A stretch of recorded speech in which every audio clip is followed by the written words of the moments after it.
네, 이어서 리스트의 순서를 리버스 방향으로 정렬하는 방법에 대해서 배워보도록 하겠습니다. 이 리버스는 앞서 시간에 뭐라고 말씀드렸죠? 역방향이라고 말씀드렸어요. 역방향이라고 하면 오름차순이 되겠죠? 예, 이렇게 역방향으로 오름차순, 역방향 오름차순으로 정렬을 하는 이제 함수를 대해서 배워볼 건데요. 이러한 기능을 하는 함수에 대해서 저희가 앞선 시간에 배웠었죠? 어떤 걸 배웠을까요? 여러분, 뭐 기억을 더듬어서 생각을 해보시면은 리스트를 정의하고 거기서 제공해주는 리스트 데이터 타입에서 제공해준 함수인 sort라는 함수를 쓰고요. 그 sort 안에 저희가 정방향이 아니라 역방향으로 정렬을 할 거기 때문에 reverse라고 해주시고 값을 true로 놓으시면은 이제 역방향으로 정렬이 된다고 이제 배웠었죠. 예, 이거와 비슷합니다. 얘와 비슷하게 역방향으로 정렬을 하는 건데요.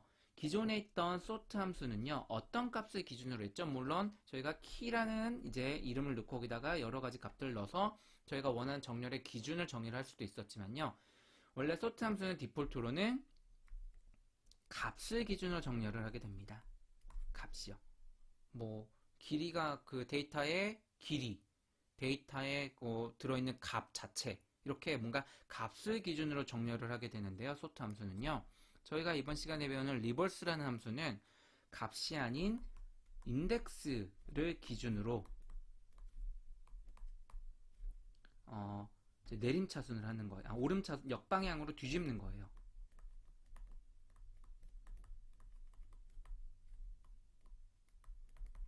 사실 뭐 역방향으로 정렬이라기보다는 좀 더 좋은 말은 제 생각에는 기존에 있던 리스트를요, 뒤집는 거예요. 예, 이거를 예제를 통해서 저희가 조금 더 자세하게 살펴보도록 하겠습니다. 카즈라는 변수를 만들고요. 거기에 BMW, 아우디, 토요타, 현대라는 4개의 값을 가지는 리스트를 먼저 만들어 봤습니다. 그리고 이 카 값을 출력을 해봤어요. 값이 잘 들어갔나요? 보시면 저희가 입력한 대로 BMW, 아우디, 토요타, 현다의 순으로 정렬이 되어 있는 리스트가 있을 겁니다. 얘네들은 각각의 인덱스 위치 정보는 0, 1, 2, 3이 되겠죠?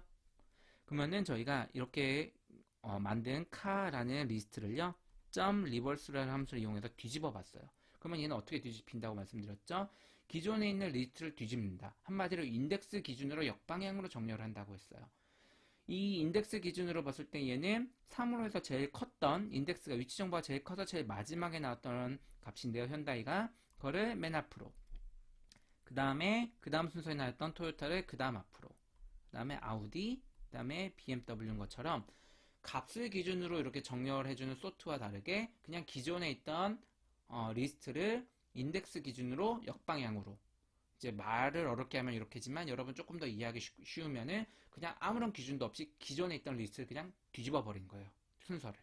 그게 리버스 함수가 됩니다. 예, 이렇게 순서 정렬에 대한 이제 함수들을 대충 이제 끝내봤고요. 그 다음에 추가적으로 저희가 리스트 계산에 대해서 이제 리스트의 길이 계산을 하는 방법에 대해서 배워볼 텐데요. 이 길이 계산을 하는 방법은 저희 예전에 배웠었죠? 뭘 배웠었죠? 문자열할 때 배웠어요. 랭이라는 파이썬 함수가 있다고 말씀드렸죠? 파이썬 명령어. 그 랭이라는 파이썬 함수 또는 명령어 안에다가 우리가 길이를 계산하고 싶은 리스트, 문자열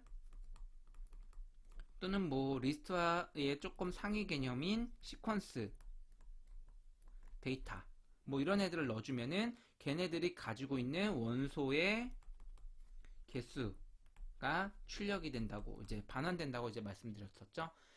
동일합니다. 그래서 리스트 시퀀스 데이터이기 때문에 랭이라는 함수를 쓰고요. 그 안에 내가 원소의 개수, 길이를 알고 싶은 리스트 데이터를 여기다 넣어주시면 됩니다. 예제를 한번 보도록 할게요. 카즈라는 변수를 만들고요. 그 카즈라는 변수에 원소가 BMW, 아우디, 토요타, 현다이라는 4개의 원소를 가진 리스트를 만드신 다음에 그 변수를 랭이라는 함수 안에다가 넣어서 이제 그 결과값을 프린트를 통해서 출력을 해보면요. 보시는 것처럼 4가 나옵니다. 예, 이거는 문자열 시간에서도 배웠던 내용이기 때문에 예제는 짧게 하고 넘어가도록 하겠습니다.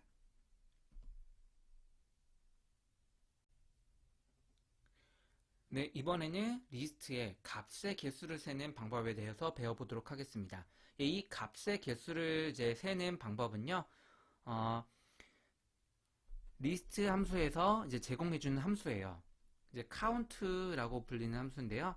이 count 함수는 리스트 데이터 타입에서 제공해주는 함수이기 때문에 그 리스트 데이터를 정의하고 거기에 콜론을 붙이시고 count를 넣으신 다음에 이제 제가 리스트 안에서 내가 정의한 리스트 안에서 세고 싶은 값을 입력을 몇 번 내가 정의한 리스트에서 이 값이 몇 번 나오는지를 세고 싶을 때 이제 쓰는 함수입니다. 여기에 그래서 value 내가 그 특정 값이 리스트에서 몇 번 이제 발생을 하는가를 세고 싶을 때 쓰는 함수죠. 예제를 통해서 저희가 알아보도록 할게요. 지금 보시면은 이 카즈라는 리스트를 이제 변수에 BMW, 아우디, 토요타, 현다이라는 값들을 이제 가지는 리스트를 만들어 봤습니다. 이 리스트에 카즈라는 이 리스트가 담겨 있는 변수에 .count라는 함수를 쓰시고요. 거기에 현다이라는 값을 넣어서 이 카즈라는 리스트 안에 현다이라는 값이 몇 번 나오는가를 저희가 세봤어요. 그랬더니 이 카즈라는 리스트에는요, 현다이 값이 한 번만 발생하게 되죠. 그래서 그 값을 출력을 해보면은 1이라는 결과가 나오게 됩니다. 그래서 만약에 저희가 조금 더 지금은 값이 하나만 있어서 이 용도를 잘 모르실 수 있는데 다른 예제를 제가 조금 더 드려보면요. A라는 변수를 만들고요. 거기에 1, 2, 3, 2, 4, 2라는 리스트를 만들어 볼게요. 그리고 이 리스트에 .count 라는 이제 함수를 쓰시고요. 거기에 2라는 값을 쓰시면요. 이 A라는 변수에 A라는 리스트에 2라는 값은 한 번, 두 번, 세 번 발생하게 되죠. 그래서 이 값은 3을 반환하게 됩니다. 네, 이번에는 리스트 집계함수에 대해서 배워보도록 하겠습니다. 이 집계함수, 리스트의 집계함수에 대해서 본격적으로 배우기 전에 여러분 이 집계함수라는 거에 대해서 간단하게 얘기 드리고 가도록 하겠습니다. 이 집계함수는요, 영어로는 aggregation이라고 보통 얘기합니다. 얘가 의미하는 거는요, 여기 사실 한국말이 조금 더 여러분 익숙할 수 있을 것 같아요. 집계라는 건 뭐죠? 여러 개의 데이터에서 그 데이터를 대표할 수 있는 어떤 특징 정보를 끄집어내는 거예요. 대표적으로 이제 평균이라는 값이 될 수 있고요. 여러분 뭐 간단하게 통계적 정보라고 조금 생각해도 좋으실 것 같아요. 그래서 여러 개의 데이터에서 그 데이터를 대표할 수 있는 값들을 끄집어내는 건데요. 그런 데이터를 대표할 수 있는 값들이 어떤 게 있냐? 평균값, 그 다음에 최소값, 그 다음에 맥스값, 그 다음에 그걸 다 더한 값. 또는 그 데이터에 무슨 이건 약간 통계적 용어가 들어가지만 표준 편차값, 분산값 이런 것처럼 아주 여러 개의 데이터에서 그 데이터를 대표할 수 있는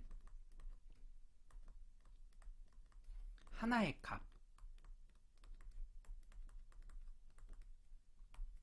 하나의 값을 끄집어내는 그런 함수들을 집계 함수라고 합니다. 이 리스트는요, 앞서 저희가 배웠던 것처럼 하나의 값이 아니죠. 불리언, 숫자, 이런 문자 같은 하나하나의 값들이 여러 개가 하나의 묶음으로 뭉쳐져 있는 게 리스트라고 저희가 배웠었잖아요. 그렇기 때문에 리스트는 그런 여러 개의 데이터에서 하나의 통계적인 정보를 끄집어낼 수 있는 그런 것들이죠. 그래서 저희가 예제를 통해서 조금 더 살펴보면요.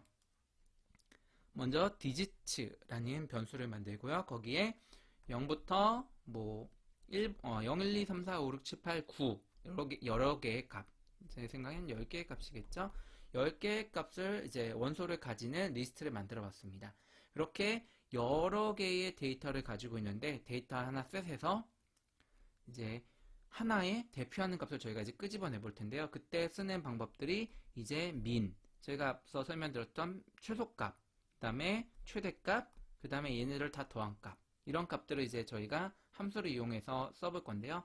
그래서 이 min, max, sum이라는 함수에 저희가 거기 하나의 대표값을 끄집어내고 싶은 여러 개의 원소를 가진 값, 대표적으로 리스트가 되겠죠. 근데 뭐 리스트 말고도 시퀀스 데이터들, 리스트처럼 여러 개의 원소들을 하나의 값으로 가지고 있는 그런 함수, 데이터 타입들, 시퀀스형 데이터 타입들한테 적용할 수 있는 함수예요. 근데 이런 min, max, sum이라는 애는요, 데이터 타입에서 제공한 함수는 아니기 때문에 min, max 이런 형태로 쓰지 않고요. 이제 min, max 이런 함수에 여기에 함수 소괄호 안에다가 제가 대표값을 끄집어내고 싶은 뭐 리스트 값들을 이제 넣어주시면 됩니다. 그래서 이 digits라는 리스트에서 최소값을 끄집어내면요, 어떤 값이죠? 0이 되죠? 예, 0이 출력이 되는 거고요. 그 다음에 max 값을 끄집어내면은 9가 출력이 되는 겁니다. 그 다음에 여기 있는 값을 다 더하면은 이제 45라는 값이 이제 나오게 되고요.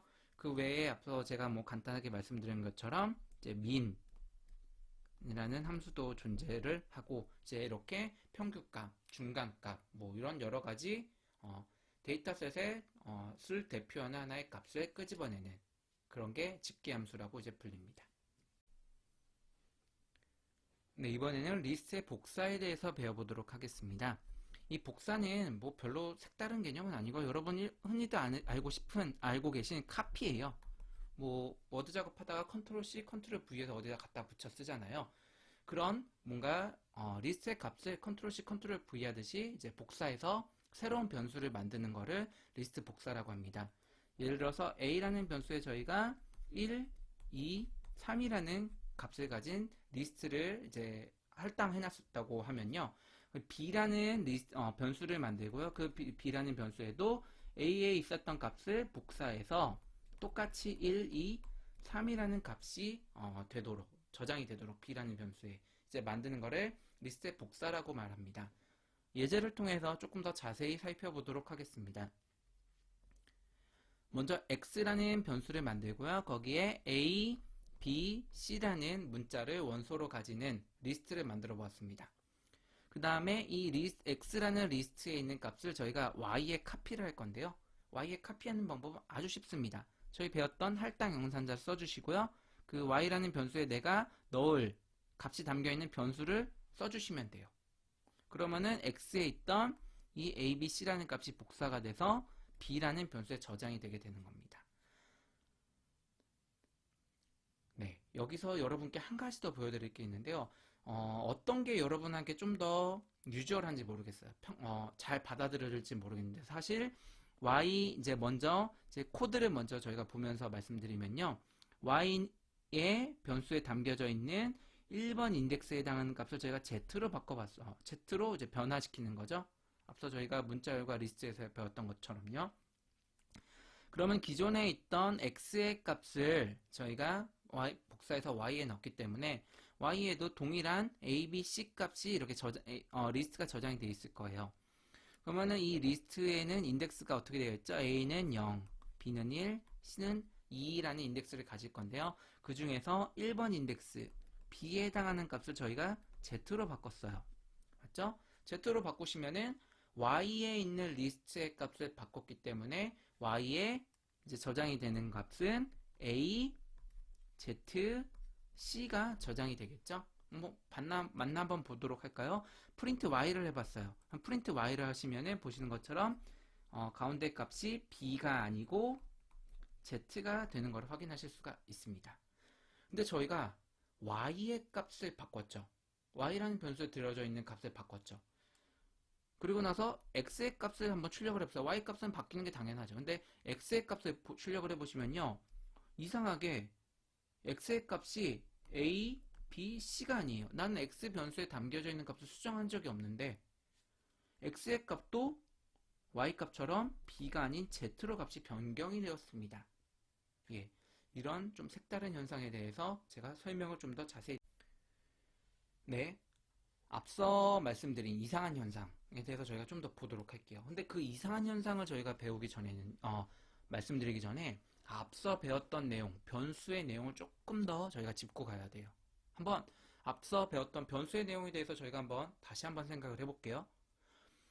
앞서 저희가 변수를 배울 때 이런 식으로 배웠죠. 이렇게 변수의 이름을 지정을 하고요. 그 다음에 거기 변수에다 특정한 값을 이렇게 할당을 한다고, 할당 연산자인 등호를 이용해서 할당을 한다고 말씀드렸어요. 이 작업을 하면은 실제 컴퓨터에서 어떤 일이 일어난다고 말씀드렸었죠?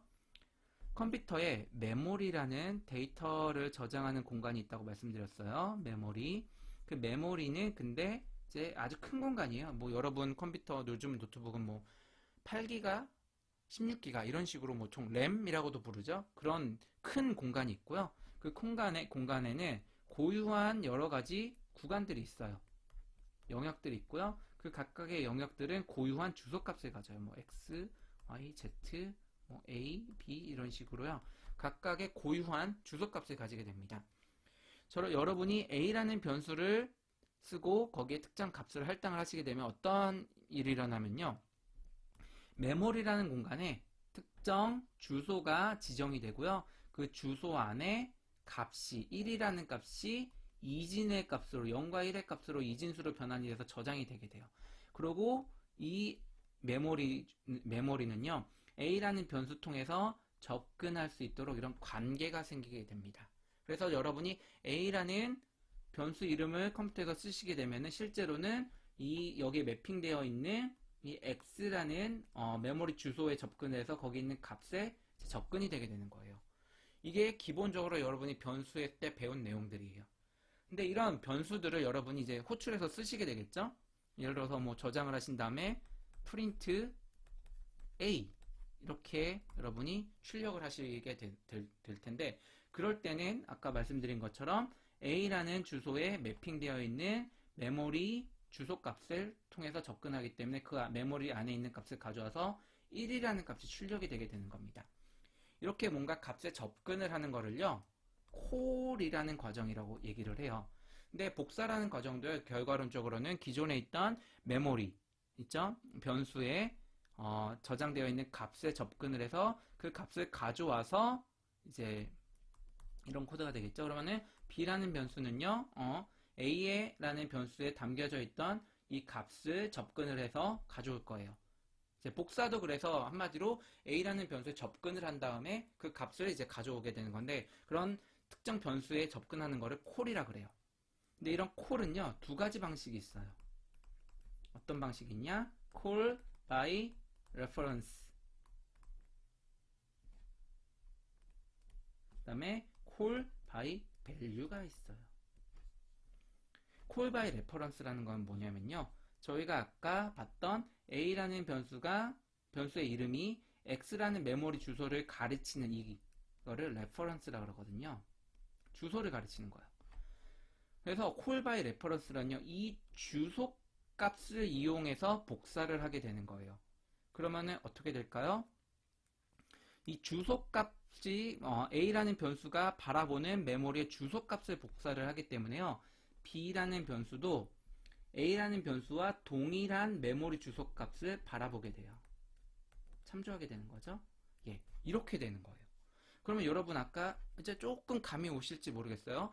아까 저희가 a라는 변수를 특정한 리스트를 집어넣고 그 값을 b에다 복사를 했죠. 근데 복사가 이 할당 연산자를 이용해서 복사를 했는데 이거는 call by reference로 복사가 되게 된 거예요. 그 말인즉슨 얘와 a와 b는 동일한 메모리 주소를 바라보고 있게 되는 거죠. 그렇기 때문에 a라는 변수에 담겨져 있는 리스트가 있고 그 b도 동일한 값을 바라보고 있게 되는 거죠. 그래서 여러분이 b에서 값을 수정을 하게 되면은 걔는 a라는 애도 실제로는 변경이 되게 되는 거고요. a에서 변경하는 것도 b라는 변수에서 호출을 할 때 반영이 되게 되는 거예요. 왜냐하면 둘 다 동일한 메모리 주소 값을 바라보고 있기 때문에 그렇죠. 이게 call by reference고요. call by 이제 value라는 과정을 통해서 저희가 이제 값을 a라는 변수에 접근을 해서 값을 이제 복사를 하게 될 경우에는요. a는 이게 x라는 메모리 주소를 바라보고 있지만 제가 뭔가 b라는 변수에 A라는 변수에 있는 값을 뭐 카피를 해서 아까 저희가 할당 연산자를 이용해서 할 경우에 콜 바이 레퍼런스가 됐기 때문에 콜 바이 밸류를 통해서 복사할 수 있도록 여러분이 복사를 하시면요. B라는 변수는요. 앞서 A라는 변수에 1을 할당했을 때와 비슷하게 특정 메모리, 하지만 X와 다른 특정 어느 메모리 공간을 할당받고요. 그 할당된 공간에 A라는 변수에 이제 들어있던 값, 즉 X라는 주소를 가진 메모리에 있던 값만 복사해서 A라는 메모리 공간에 저장을 해두게 되고 그 A라는 메모리 주소를 B는 이제 레퍼런스하게 참조하게 되는 거죠. 한마디로 앞서 배웠던 콜바이 레퍼런스와 다르게 1이라는 값이 이제 담겨 있는 메모리가 2개가 되는 겁니다. 이게 콜바이 밸류고요. 앞서 봤던 예제는 콜바이 레퍼런스 방식으로 카피를 했기 때문에 B에 있는 값을 수정을 해도 그 값이 A라는 메모리를 호출하는 경우에도 동일하게 값이 보였던 거죠. 이거를 예제를 통해서 조금 더 자세하게 알아보도록 하겠습니다. 먼저 저희가 A라는 변수를 만들고 거기에 1, 2, 3이라는 값을 저희가 넣었어요. 그러면요, 이 A라는 변수는요, 여기가 메모리 공간이에요. 특정 이제 X라는 주소를 가지고 메모리 공간을 만들고요. 그 메모리 공간에 A라는 값이 이제 1, 2, 3이라는 리스트 값이 저장이 되게 됩니다. 그 다음에 저희가 앞서 배웠던 것처럼 B 이꼬르 A라는 방식으로 A라는 변수에 들어있던 값을 복사해서 B에다 저장을 해요. 앞서 설명드렸던 것처럼 얘는 콜바이 레퍼런스예요. 레퍼런스는 뭐죠? A가 메모리 값에 이제 가지고 있는 메모리 주소 값을 복사를 하는 거예요. 그렇기 때문에 B도 A와 같이 동일한 메모리 주소 X를 바라보게 되는 겁니다. 그래서 A와 B는 실질적으로 컴퓨터 메모리에서는 같은 값을 바라보고 있게 되는 거죠. 이게 콜바이 레퍼런스고요. 그 다음에 새로운 메모리 주소 복사를 하는 방법을 저희가 배울 텐데요. 이번에 복사를 할 때는 C라는 변수에다가 저장을 할 거고요. C라는 변수의 값을 저장을 할 때 A라는 값 그 자체를 저장을 하지 않고 A라는 값에 있는 모든 원소를 선택을 하도록 하는 거예요. 얘는 A라는 메모리에 있는 이 리스트 값을 다 선택을 해서 걔를 반환하게 되는 거예요. 한마디로 이 메모리 주소 자체를 반환하는 게 아니라 이 메모리 주소 안에 들어있던 값을 반환하게 되는 거죠. 반환된 값을 C에 저장을 하기 때문에 C에는 이제 A와 같이 위에 B와 같이 A에 있는 주소 값을 가져오는 게 아니라요. 새로운 메모리 주소인 Y 주소를 할당을 하고 그 새로 할당한 Y라는 공간에 A에서 복사한 값을 이제 저장을 하게 되는 거죠. 그렇기 때문에 C는 이제 A, B와 다르게 다른 메모리 공간을 바라보게 됩니다. 콜바이 밸류인 거죠. 다음에 배울 이제 D 방법도요. 메모리를 복사하는 방법도 콜바이 밸류로 복사하는 방법이에요. 이제 A라는 변수에 있는 이제 리스트 값을요. 뭐 리스트로 한 번 더 변환하는 거예요. 리스트를 앞에서 저희가 배웠던 int 그다음에 뭐 플롯 이런 거 값을 변환할 때 어떻게 쓴다고 했죠? 가로 넣고 그 안에 value를 넣어주면은 이 안에 있는 값이 이제 이 타입으로 변환된다고 말씀드렸죠. 이것도 그래서 A라는 변수에 담겨져 있는 값을 리스트 형태로 변환한다고 그랬는데 뭐 리스트로 변환한 거기 때문에 별 의미는 없지만 값적으로는 의미는 없지만 어쨌든 A라는 메모리 안에 있는 값을 리스트로 컨버팅을 해서 뱉어내게 되는 value를 이 D라는 변수에다 저장을 하기 때문에 Z라는 새로운 메모리 공간이 만들어지고요. 그 안에 이제 A에서 가져와서 리스트 함수에서 변환된 값인 1, 2, 3 리스트 값을 저장을 하게 되고 이렇게 D라는 변수 이름은 Z라는 메모리 공간을 바라보게 있게 되는 거죠. 예, 이렇게 저희가 저장을 한 다음에 이게 실제로 콜바이 밸류가 됐나 콜바이 레퍼런스가 됐나를 이제 볼 건데요.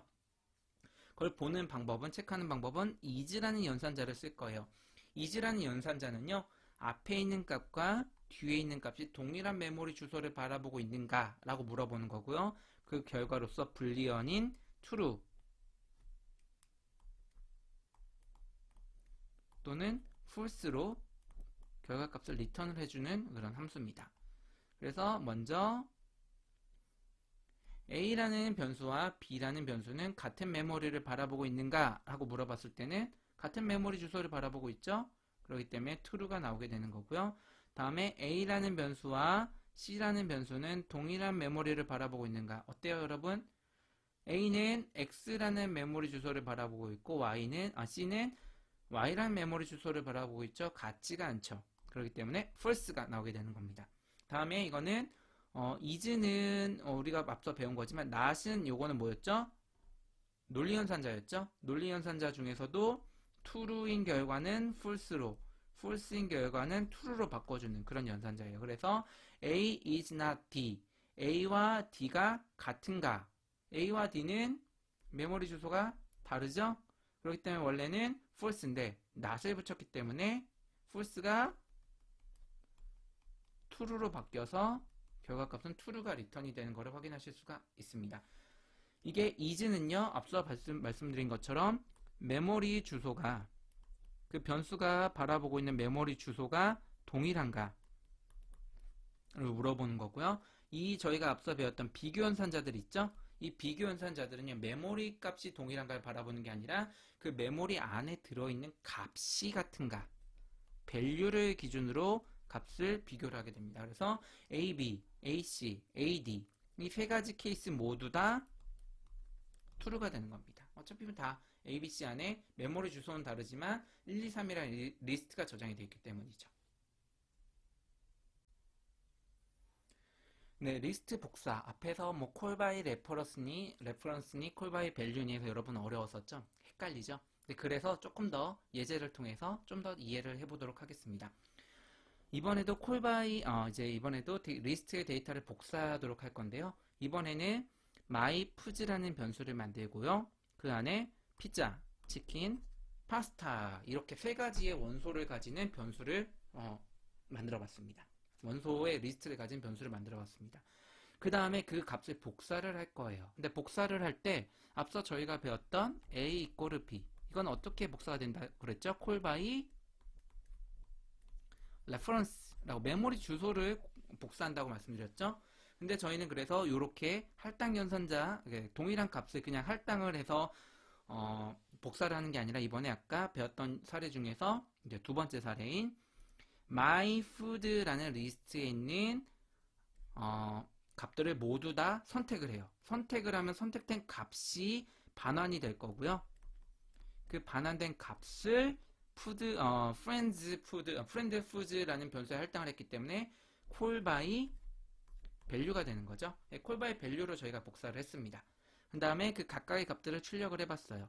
맨 처음에 myfood를 출력을 하시면 보시는 것처럼 피자, 치킨, 파스타에서 저희가 맨 처음에 넣은 값이 출력이 됐고요. 그 다음에 friend foods에다가 저희를 또 출력을 해봐도 myfoods에 있는 값을 복사를 했기 때문에 동일하게 피자, 치킨, 파스타가 나오는 것을 확인하실 수가 있습니다. 이렇게 call by value로 저희가 복사를 했더라도 일단 기본적으로 동일한 값이 복사가 되는 것을 확인하실 수가. 네, 이번 시간에는 앞서 배웠던 call by value로 복사를 했었죠. 저희가 call by value로 이제 리스트에 모든 데이터를 선택하는 요 슬라이싱을 이용해서 리스트를 복사를 해봤어요. myfoods에 있던 내용을 friend foods에다가요. 근데 이제 call by value와 call by reference의 차이를 저희가 확인해 보지 못했잖아요. 이번 시간에는 예제를 통해서 그걸 확인해 보도록 하겠습니다. 먼저 앞서 봤던 코드와 동일하게 myfood를 이제 변수를 선언을 하고 거기에 리스트 값을 3개의 원소를 가지는 리스트 값을 이제 정의를 한 다음에요. myfoods라는 이제 변수에 담겨져 있는 리스트를 슬라이싱 기법을 통해서 다 선택을 한 다음에 그 value를 이 friend foods에다가 이제 저장을 했죠. 그러면은 보시는 것처럼 아까 저희가 봤던 것처럼 저희가 call by value에 의해서 복사됐던 것처럼 서로 다른 메모리 주소를 바라보게 됩니다. 한마디로 foods는 뭐 x라는 메모리 주소를 바라보고 있고 friends food는 y라는 메모리 주소를 바라보고 있게 되는 거죠. 값은 동일한 값이 들어가 있지만요. 그 다음에 각각의 이제 변수에 저장되어 있는 값들을 저희가 수정을 해보도록 하겠습니다. 먼저 myFoods라는 변수에 들어있는 값에다가 cake라는 값을 append 해봤어요. 그러면은 이 cake라는 값은 x라는 메모리 주소에 담겨져 있던 값에 cake라는 값이 이제 추가가 되겠죠. 이렇게요. 그 다음에 friend foods라는 변수에 있는 변수에 들어있는 값에는 아이스크림이라는 값을 저장을 했어요. append를 통해서 추가를 했어요. 그러면 얘는 friend foods는 y라는 메모리 주소를 바라보고 레퍼런스하고 참조하고 있기 때문에 이렇게 이 뒤에 y라는 메모리 주소에 있는 값에 이제 아이스크림 이라는 값이 저장이 되게 되는 거죠. 추가가 되는 거예요. 이렇게 저장을 하신 다음에 각각 myFoods와 friendFoods를 출력을 해보시면요. myFoods는 저희가 아까 봤던 x라는 메모리 주소를 바라보고 있는 값을 출력을 하기 때문에 기존에 있던 이 피자, 치킨, 파스타에 케이크가 추가된 값이 출력이 되는 걸 확인하실 수가 있고요. friendFoods는 피자 기존에 있던 그 myFoods가 변경되기, append 되기 전에 복사했던 값인 피자, 치킨, 파스타가 들어가고요. 그 다음에 프렌즈푸드에다가 저희가 append 했던 아이스크림이 추가가 되는 것을 확인하실 수가 있습니다. 즉, myFoods와 friendfoods는 다른 메모리 주소를 바라보고 있는 것을 확인하실 수가 있는 거죠. 네, 이어서 계속 리스트 복사의 예제에 대해서 보도록 하겠습니다. 이번 예제에서도 저희는 call by value로 해볼 거예요. call by value로 저희가 하는 방법이 또 뭐가 있었죠? 아까 앞선 장표에서는 슬라이싱 기법을 이용해서 A라는 메모리 주소, A라는 변수에 담겨있던 리스트 값을 모두 다 선택을 해서 value를 얻어내고 그 값을 B라는 변수에 할당하는 방식으로 call by value를 저희가 봤었잖아요. 이번에는 저희가 아까 배웠던 이 call by value의 두 번째 방법인 list라는 이 컨버터, 데이터형을 바꾸는 이제 함수를 이용해서 쓸 겁니다. call by value 하는 거를 보도록 할 겁니다. 그래서 동일하게 myFoods에 피자, 치킨, 파스타 값을 저장을 한 다음에요. 그 myFoods라는 변수를 가져다가 거기다가 리스트로 변환을 했어요. 그러면은 이 리스트라는 함수가 하는 거는 이 myFoods라는 변수를 통해서 접근할 수 있는 메모리에 들어있는 value 값을 가져와서 리스트로 변환을 한 다음에 그러면 얘도 여전히 메모리 값을 바라보고 있지 않겠죠. 변환된 값을 이제 얻어내고 그 값을 프렌드 푸드에다 저장을 하게 되는 거죠. 한마디로 앞서 배웠던 것과 동일하게 call by value가 되는 거죠. 그래서 얘는 각각 다른 메모리 주소를 이제 바라보게 되는 겁니다. 네, 여기 아까와 동일하게 여기다 새로 써볼게요. 여기다 x라는 메모리 주소가 있고 거기에 아까 저희가 봤던 이제 피자, 치킨, 파스타가 저장이 되어 있는 거죠. 이렇게 헷갈리니까 주소 이렇게 할게요. 그 다음에 프렌즈푸드에는 y라는 메모리 주소가 있고요. 그 주소에 a라는 메모리 주소에 있는 값을 복사해서 넣기 때문에 동일하게 피자, 치킨, 파스타가 저장이 되어 있을 것 같습니다. 이렇게 각각 저장되어 있는 두 개의 변수에 저희가 append라는 함수를 이용해서 각각 케이크, 아이스크림이라는 값을 저장을 해봤어요. 그러면은 이 케이크라는 값은요, 어디에 저장이 되죠? x라는 메모리 주소에 케이크라는 값이 추가가 될 거고요. 그 다음에 밑에서는 프렌즈푸드에다가 append를 했기 때문에 아이스크림이라는 값이 y 메모리 주소에 추가가 될 겁니다.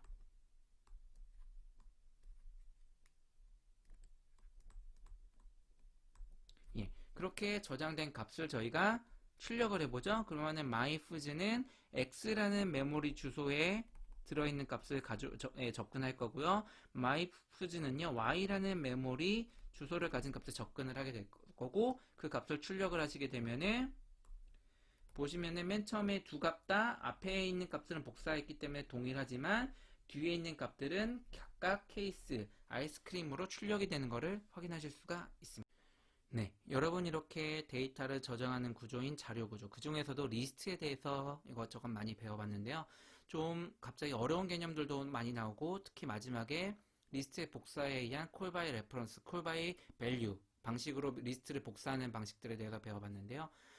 많은 것들을 배우셨고 조금 어려우신 개념일 수도 있는데요. 그러실 경우에는 강의를 여러 번 반복해서 보시면 좋을 것 같습니다. 예, 수고 많으셨습니다.